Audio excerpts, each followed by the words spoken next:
It's the Brian Lehrer Show. I'm producer Amina Serna, filling in for Brian today. Now let's check back in on the ongoing struggles at Rikers Island.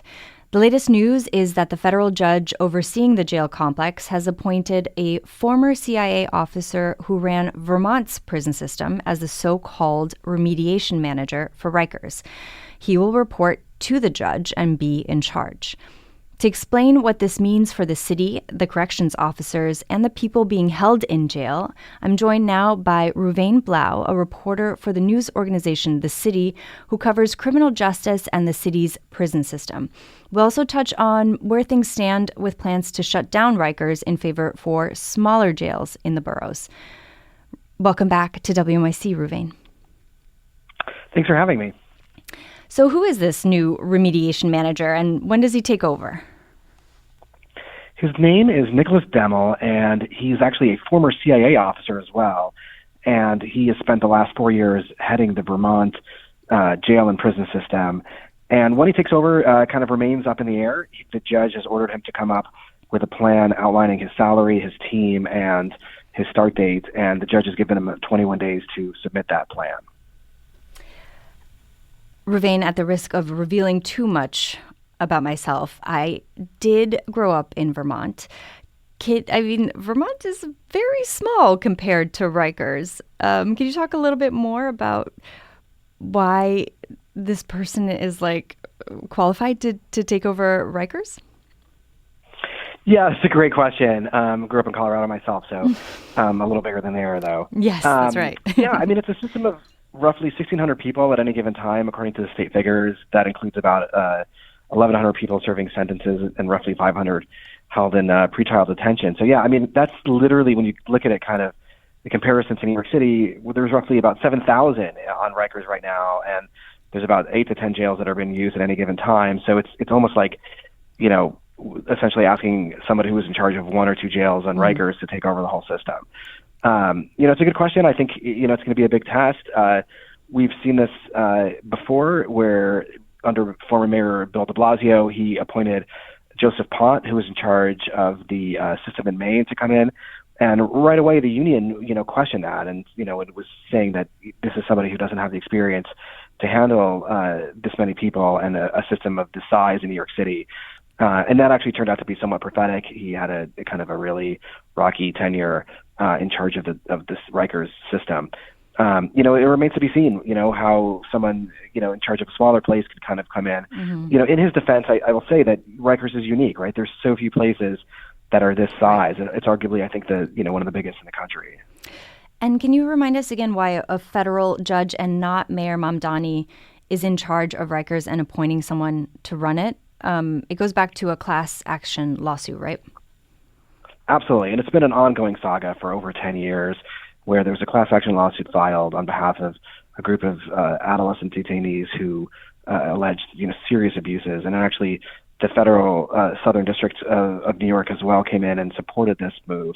And essentially, there's been a monitor, somebody who has been writing reports every few months, highlighting, making recommendations and changes and highlighting how those are working. And in this case, it hasn't worked, right? There's this monitor in charge for about 10 years, and you just repeatedly writing these reports that have not kind of moved the needle in reforming the situation there. So there's been a huge move and outcry to change things and to kind of have someone who can come in and essentially have more power than a traditional DOC commissioner to make suggested changes. And the power really, is unclear exactly how much he will end up using that, but, goes as far as potentially making changes to collective bargaining agreements that have been negotiated with the 3 unions that represent officers on the island. And listeners, we can take some of your calls on this. Are you a stakeholder in reforming Rikers Island? As an attorney, someone who's been incarcerated or visited friends or family there, a corrections officer, are you encouraged by this step being taken and this appointment? Or do you have a question for my guest, Reuven Blau of the City News Organization. Call or text us at 212-433-WNYC. That's 212-433-9692. There was already a federal monitor assigned to the jail, but the city didn't make enough improvements, and so now there's Nicholas Demmel? Exactly. Yeah, it's a bit confusing. And also, one of the things I'd also want to clarify for listeners is something that former Eric Adams was arguing. Is like he made the argument that he was very opposed to this step, and he would say, why do we want the federal government to take over Rikers Island? Look how they do with the Federal Bureau of Prisons, right, where there have been issues with federal lockups, are notoriously terrible. And I think that's really not happening, right? Just to clarify, that's not what is happening here. The federal BOP, or Bureau of Prisons, is not taking over Rikers Island. It's the federal judge. Her name is Laura Swain, and she is ultimately making the decision that there's a need for a new, for lack of a better term, kind of new sheriff in town with more power to do something, right? For years and decades, there's been a New York City DOC commissioner, a Department of Correction commissioner, and all of them, arguably have come in with, good intentions to make major improvements and reforms. And history has shown that none of them have been able to kind of fully, improve the situation. They've made, incremental reforms and changes in different areas, but overwhelmingly, overall, like the jails have been, as Mayor Mamdani says, a stain on the city of New York. Mm. And I think that's, people who serve there, people that work there would probably largely agree to that assessment. So there becomes a question also now of who is going to be ultimately in charge. Is it the mayor? Is it this federal monitor who has been overseeing the department for about 10 years? His name is Steve Martin. He's located in Texas. Is it going to be Nicholas Demmel, who's now their remediation manager? And is it going to be a DOC commissioner who hasn't been appointed yet by Mayor Mamdani? So that is kind of the outstanding issue. And, when you ask people who support this plan, they will say that ultimately there's going to be a consensus that, these people are all going to have to get in a room and make decisions as a group. Do we know what Demmel's role will be? It really remains to be, fleshed out, and that's really kind of the million-dollar question. But ultimately, he is going to have incredible amount of power, more power than any DOC commissioner has ever had in the history of the city of New York. So this is an incredible moment, in the city's jail system and potentially reforming, making major changes. It's unclear how much he flexes, how much power he ends up using, how much power he feels that there needs to be used. What his budget's going to look like. There is a monitor in California who's in charge of medical care, and ultimately the judge had to change the person after a few years because the budget was just going so out of control and they weren't getting any, enough changes happening. So it really, time will tell on how this works. But ultimately he has to work with, people and structures that are in place, at the same time, changing those structures. So it's a real unknown, but it's also this incredible moment in the system and what could potentially happen here. Listeners, we can take a few of your comments or questions for Reuven Blau of the city.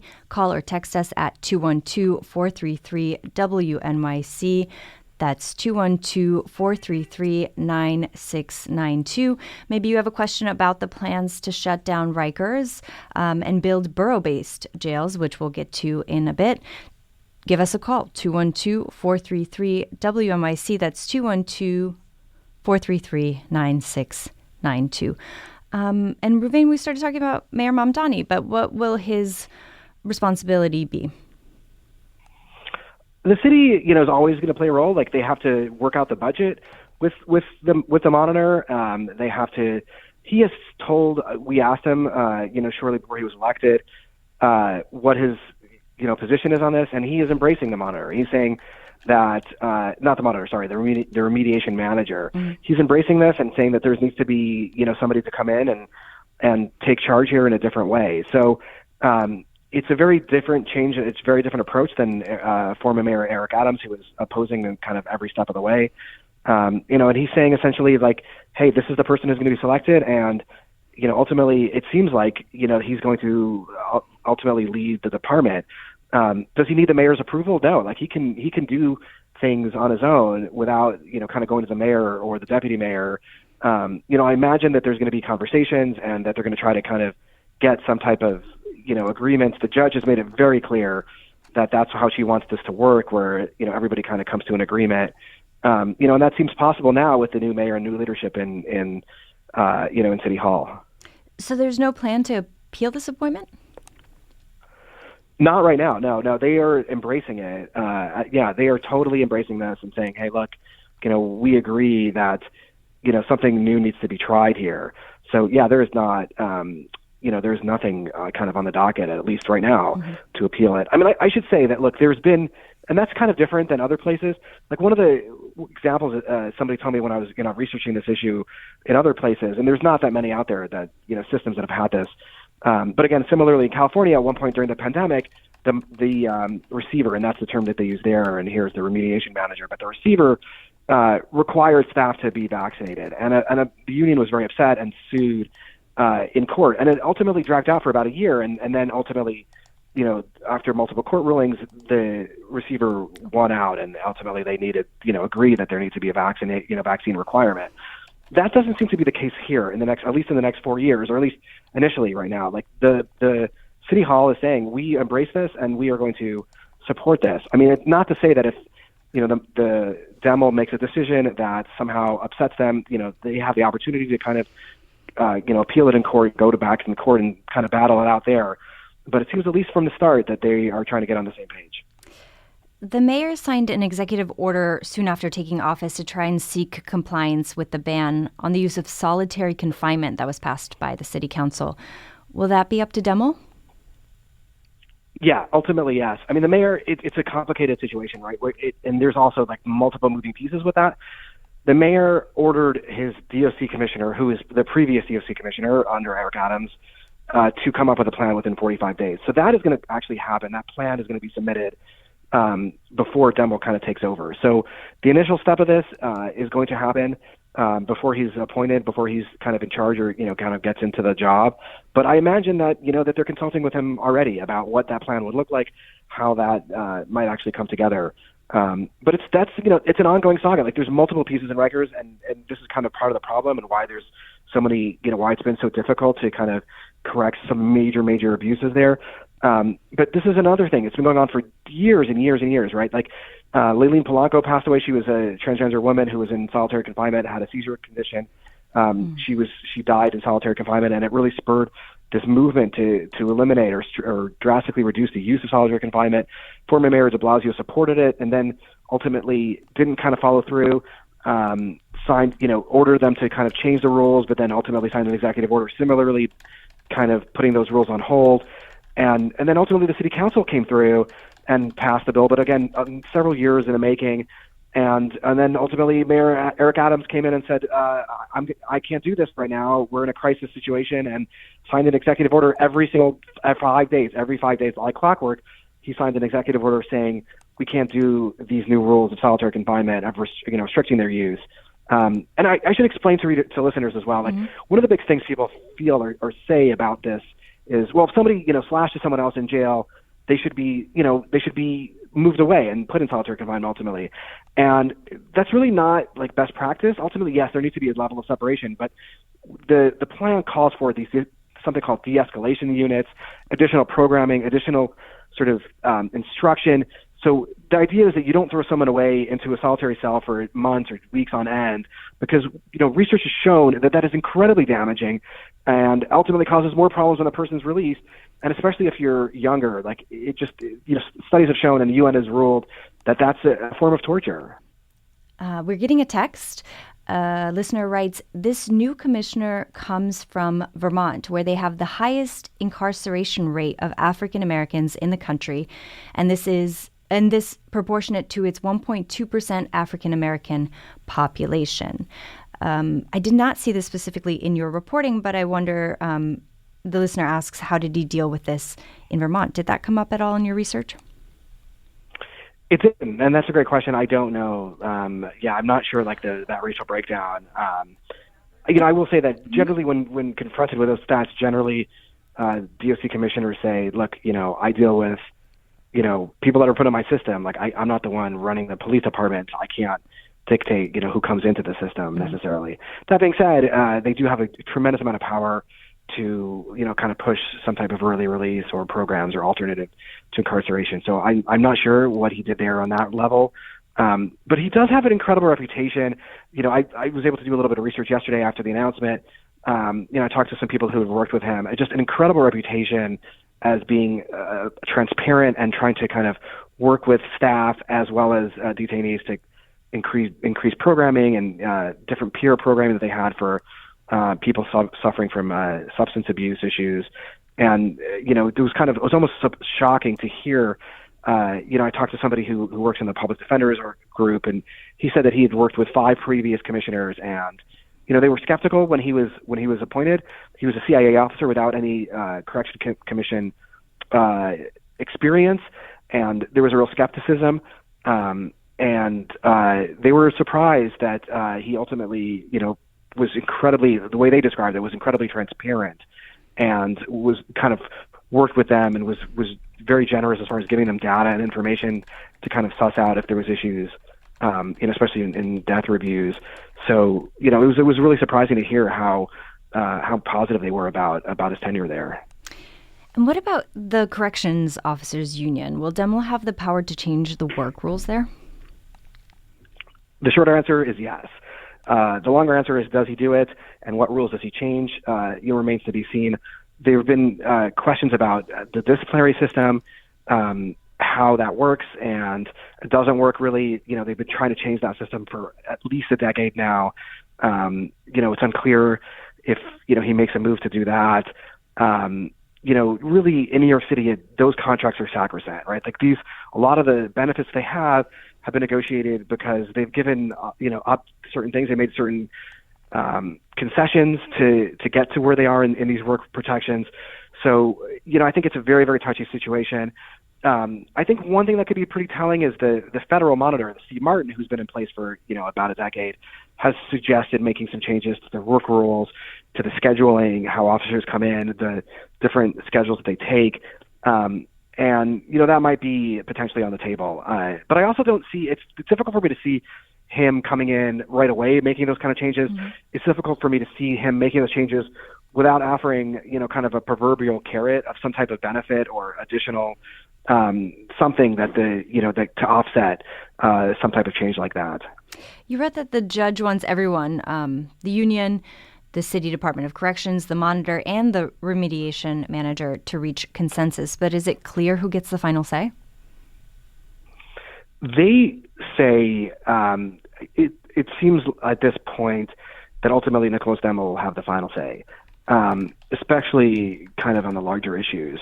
But it's a little bit unclear. Like, for instance, if, I think there's an obvious scenario where maybe there's an incident where officers use force to restrain a detainee, and, there's some controversy about the level of force that was used. There is a potential scenario where the federal monitor, Steve Martin, says something, the DOC commissioner says another thing, Nicholas Demel says another thing, and ultimately the mayor, says something as well. Like, there's a possibility, that you have 4 different people with different takes on what should be done, in that instant. I think that is much more likely under, a mayor who's opposing this kind of appointment. I think it's less likely to happen at this point where there's more support for this position. But it's still a, scenario, right? Like, these things are not, they're not black and white. A listener texts, I have not yet heard the qualifications of this. I've not heard what the qualifications of this candidate are.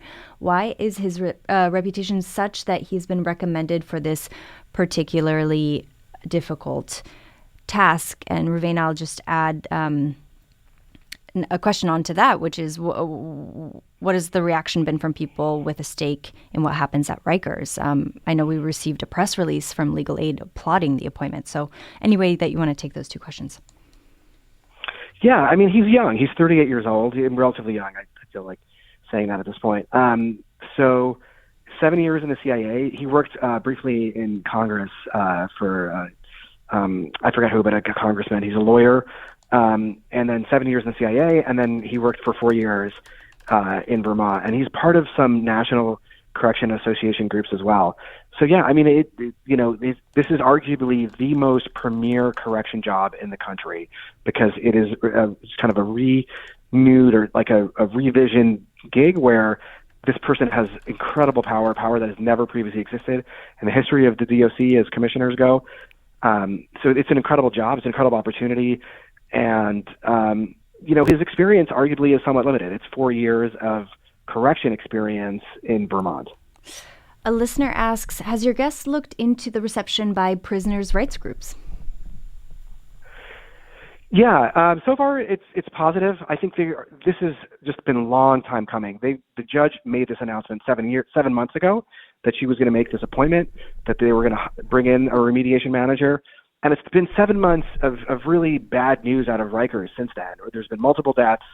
There's been reports about about these deaths. One person who died had been to the hospital, Bellevue, 45 times.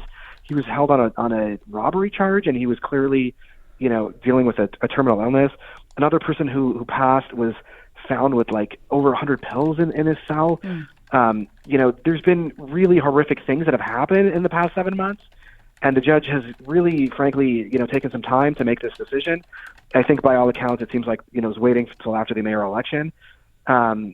So the initial reaction has been positive, right? Where like they're really happy that this is finally coming together. But I think, anyone who's closely observed the situation at Rikers is, cautiously optimistic. And this is all on top of the fact that, by law, Rikers is supposed to be closed by August next year, in 2027. That was the plan, to open smaller jails in Manhattan, Brooklyn, Queens, and the Bronx. And not surprisingly, there's been local community resistance to the new jails. Would you say especially in Manhattan? Yeah, that's been really one of the biggest flashpoints. I mean, they're recently now, the opposition to the jail being built there on White Street, they've come out and said, hey, we have an alternate plan. Why don't you convert the federal prison where Jeffrey Epstein, was held and took his own life? Why don't you convert that into the new city jail, right? And that and their argument is, well, it's already a jail, it's already a prison, it's it's easier to kind of knock down. It's really, I mean, the idea that they're even proposing this like in a serious manner is difficult to kind of fully grasp, because anybody would understand that it would literally take another 5 to 10 years to make that happen. They'd have to kind of go back to the drawing board, do new designs. While at the same time, they've literally already demolished, the jail in Manhattan. So, the plan is happening. There is just serious opposition. There's been a lot of lawsuits filed back and forth. But there's also serious concern, right? They just announced last week, they had a Zoom meeting with members of the community that, they're going to start construction, and it's going to take 6 years, which is a tremendous amount of time. And it's right, I don't know if you've been down there or people have been down there, like it's right next to actually another, like a residential area. I think it's seniors, or I think it's designated for seniors. I'm not sure it's totally just seniors, but it's just next door. It's like right next to that. And that's a lot of noise. And construction is supposed to start at like 6 a.m. They're supposed to allow the vehicles to come into the area. The city's saying they're taking, incredible steps to kind of minimize the noise. But it's been going on in Brooklyn. That area has already started construction, and the neighborhood's been really frustrated with the noise there as well. So it's not an easy thing to do in a very kind of tight quarters. I should add that whatever the opposition is to this, and understandably it's geographically speaking, and they've actually told me, like, look, we don't think that Rikers shouldn't shut down. We believe that there is a need for new jails. There, on the broader front, right, people who are opposed to this plan, and it is an expensive plan. It is, I think it's gone from like $10 billion to at least a $15-17 billion plan. It's just very, very expensive plan. The one issue that no one ever really addresses is that it's very difficult currently to bring people from Rikers to the courts. And ultimately, the DAs use that as, to kind of essentially force people to plead out, because it's so frustrating and difficult to come back and forth to your court hearings. Wait, Reuven, can you tell us just a little bit more about that, and people who don't necessarily know a lot about Rikers Island? Why is it so difficult? Yeah, absolutely. So there's a thing, and I actually take this for a minute to tout me and a co-author. We've written a book, Rikers and Oral History, that came out a couple years ago. And there's literally like almost a chapter about this. It's something called, internally, colloquially called bullpen therapy, which is essentially because they're far away. Rikers is on an island and it's, kind of one bridge away to get out of there. It just takes a lot of time to get to the different courthouses in the different boroughs. So the way the system works is they'll wake you up at 3, 4, 5 in the morning, and they'll drag you to court, and you'll get like one sandwich in a day. You'll likely miss dinner when you come back, and you're just sitting there in a bullpen like all day. When I did research for the book, when we were interviewing people, I frequently asked them, I said, what was the worst part of being locked up? And I assumed they'd say like, the threat of violence, the food, the no medical care. Shocked to hear almost unanimously, like people who had been there, almost all said it was this history, this pattern of bullpen therapy where you have to get dragged back and forth to court. And a lot of times the court case is adjudicated within minutes, and it's just like a technical hearing and nothing really happens. But your entire day is just this beyond demoralizing, like soul-sucking process. And ultimately a lot of people, what happens is they don't want to do it over and over again because they just get so tired of kind of going through that process. So they just feel it's easier and better to plead their case out, to kind of, either begin a sentence or, just take whatever's being offered. All right, last question. What are you watching for next? That's a great question. It's funny, my editor was asking me this same question earlier this morning. Well, we're not in cahoots, I promise. I think it's going to be really fascinating to see how Nicholas Demel works with others around him, works with the union that has had incredible power, and obviously was working for their members who have a very difficult job. How he navigates these waters, and I will add, I think the other thing I'm looking for is it's an incredibly challenging job to do, and how do you deal with the 50% of the people there who have serious mental illness, right? Like, what is the answer to that? I'd like to see how he and the city and the state kind of try to tackle that problem. We'll leave it there for today. Reuven Blau is a reporter for the news organization The City, who covers criminal justice and the city's prison system. Thank you so much for your time today. Thanks for having me.